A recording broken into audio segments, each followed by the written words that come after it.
ఇలాంటి శివలింగం నేను ఏ పొద్దు చూడలేదు. ముందు రాత్రే ఇన్స్టాగ్రామ్లో చూసా, జైపూర్ సైడ్ వెళ్తుందని చెన్నై నుంచి. కరెక్ట్ అనుకున్నా లేదో ఈ పొద్దు సాయంత్రానికి మన అయ్యప్ప స్వామి గుడి కాడ కరెక్ట్ ఈ స్వామి టైర్ పలిగిపోయి ఆగిపోయింది. 109 టన్నుల అవి లింగం. చూడండి టైర్లు ఎలా పలిగిపోయాయో, మారుస్తాండ్రు. శివయ్య లీలేమో అనుకుంటున్నా లేదో అప్పుడే ఆగిపోయింది. కానొచ్చింది నాకు ఇప్పుడు. చూడండి మా స్వామి చూడండి. రాత్రి చెప్పినా లేదో కరెక్ట్ లింగం ఈ పొద్దు మన అయ్యప్ప స్వామి గుడి దగ్గరనే ఉంది, కాజీపేట.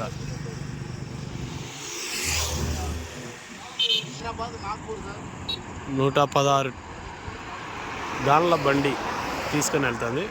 అదే ఇల్లే డ్రైవర్స్. అవతల ఆచార్య ఎవరో పూజారి స్వామి వచ్చి ఫొటోస్ దిగిపోయినాడు ఇందాక. చూడండి ఎలా ఉందో. ఇది ఫ్రంట్ పై భాగంకి వచ్చేదేమో. పట్ట కప్పిండ్రు, డిజైన్ ఉంది చూడండి ఒకసారి. డిజైన్ ఎంత బాగా వేశాడు. అది డిజైన్.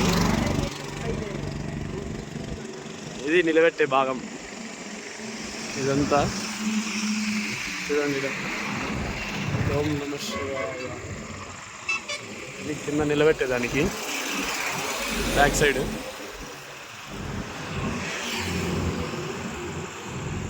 ఇది అయ్యప్ప స్వామి లీల అంటే. చూడండి మన కాజీపేట ఎదురుతూనే ఆగిపోయింది.